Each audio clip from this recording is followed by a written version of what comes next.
Salut une fois de plus et bienvenue dans cette nouvelle vidéo dédiée à la réalisation d'une poche.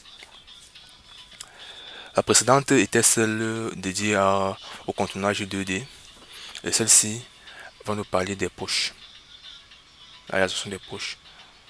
Ce qu'il faut savoir en ce qui concerne les poches parce que généralement pour chaque opération, pour chaque outil, pour chaque opération, donc pour chaque outil sélectionné dans le parcours d'outils, pour chaque élément ici au niveau du parcours d'outils, on doit savoir la fonction de chaque différent élément avant de se lancer. Le premier c'est le contournage 2D. Il permet de faire des découpes très simples sans toutefois se poser quoi que ce soit comme question. Donc la forme la plus basique c'est de couper. Je mets un trait, la machine fait un trait. Bon, maintenant donc, on parle des poches. La poche c'est quoi?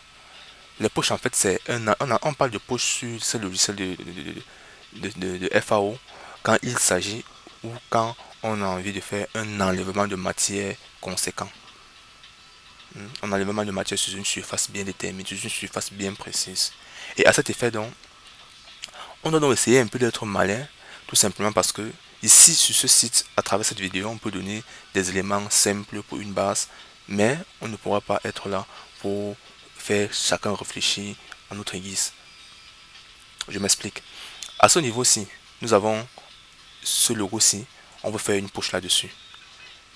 Quand je regarde bien ce logo, je me rends compte que ce logo, si je veux faire une poche sur toute l'entier, sur le logo, ici, si j'utilise un outil, je ne peux, si je vais utiliser un seul outil, je ne pourrais utiliser que l'outil qui pourra entrer dans cet intervalle-ci, dans ce petit intervalle-ci.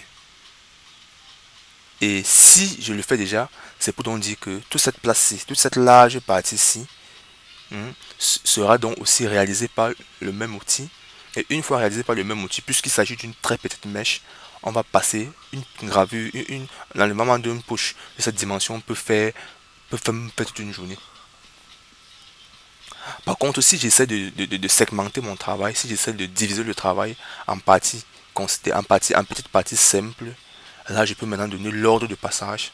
Là je peux donner un ordre de passage et un ordre de changement d'outil sur la machine pour pouvoir enlever les parties qui, comme il se doit. Par exemple ici, je peux venir ici choisir un outil et un diamètre un peu plus grand pour enlever rien que cette partie-ci. Par la suite, je choisis encore un outil et un diamètre plus grand pour enlever cette partie-ci. Et à la fin, je choisis un outil avec un diamètre bien réduit pour faire une finition complète. C'est-à-dire qu'il va prendre tout le contenu-ci ainsi que ces petites parties internes-ci. Donc sur cette vidéo, on va donc faire ce qu'on appelle un enlèvement, on va donc faire ce qu'on appelle une poche. Mais cette poche va, cette poche ne sera, cette poche sera dédiée juste à l'enlèvement de matière de la grande partie, qui est celui que j'ai sélectionné, inclus celle-ci. Donc on va faire une poche qui va enlever la matière ici partout à l'intérieur comme ceci. Mais c'est une profondeur une profondeur déjà de comme le brut final et à 4,5, c'est une profondeur même de demi ou 1 mm. Je suis une profondeur même de 2 mm. Donc en cet effet, qu'est-ce qu'il faut donc faire? Il faut donc venir cliquer sur push et en sélectionner les éléments, on peut donc venir cliquer sur push. Là c'est parce que je vais directement faire une push sur cet intervalle ici. Parce que si ce n'était pas le cas, je peux faire une push ici. La push d'ici, je la fais à 2 mm ou à 1,9 mm. La push d'ici, je la fais à 1,9 mm. La push d'ici, je la fais à 2 mm. Tout en sachant que ici, la machine sera dans le vide pour faire la finition. Là, l'outil. Donc ici, ici, je mets à 1,9 mm le premier outil. Et la deuxième, parce que je mets 1 mm, je change d'outil. Je change d'outil pour faire la finition, pour raser tout le contenu. Parce que il n'y ait pas, qu'il n'y ait pas d'imperfection ou à ce qu'on ne sache pas que la pièce-ci et celle-ci ont été usinées par des outils différents. Donc, Comme sur cette vidéo, on veut bien faire rien que l'enlèvement, donc on veut bien faire la poche en ce qui concerne celui-ci et l'élément-ci, c'est-à-dire tout le contenu-ci. Ce qu'on va donc faire, c'est qu'on va cliquer donc sur poche. On va cliquer donc sur poche. Ici, on s'en rend déjà compte ici que on ne peut pas sélectionner intérieur ou extérieur. Tout simplement parce que quand on dit poche déjà, on cadre, on définit. Une poche se fait dans un cadre bien, dans une surface bien définie. Donc on n'a pas besoin de dire que ce soit à l'extérieur, soit à l'intérieur du truc. Non. Comme ici déjà, quand j'ai sélectionné les deux, la machine sait déjà préalablement que la machine a réalisé tout le contenu sur l'intérieur. Je vais enlever. Donc profondeur de départ, je peux laisser à 0. Profondeur de départ, je peux laisser à 0. La profondeur de départ, je peux la laisser à 0. La profondeur de départ.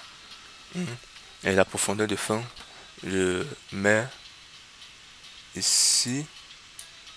La profondeur finale, je mets 2. Je mets 2 mm. Bon. Au niveau des outils, je l'ai dit tantôt, on peut laisser les outils, mais au niveau des outils, ici, on va mettre un outil. Toujours. Bon. On peut mettre que l'outil. Non. On va coller 6 mm. 6 mm. Non. Compte tenu des outils qu'on a à notre disposition, vraiment. Il y a même que l'outil au magasin là-bas. Enlèvement de matière. Mais c'est pas. Je ne peux pas.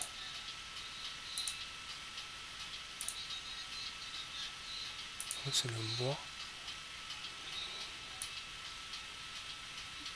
Ou en gravine.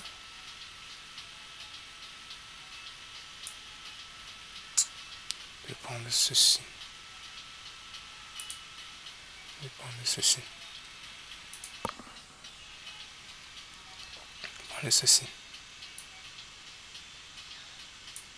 Au niveau d'ici, on laisse toujours les paramètres comme ceci. C'est vrai que ici la matière, tu vois, la matière n'a pas changé parce qu'on veut parler en profondeur. On va se limiter à un certain niveau. Ici on peut rentrer le nom et on écrit. Ici on peut faire simplement entrer le nom.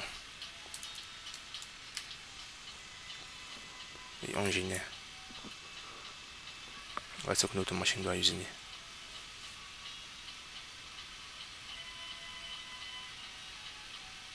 Voilà ce que notre machine doit usiner. C'est ça que la machine doit usiner, la poche. Et si, étant à ce niveau, dès qu'on ferme, si on veut voir à quoi va ressembler la simulation de cet élément, en venant comme ceci, donc comment est-ce que notre machine doit procéder à la réalisation de la pièce jusqu'à la fin. Bon, c'est pas trop ça qui nous intéresse. C'est aussi vrai quand la simulation est lancée, c'est pas facile de l'arrêter.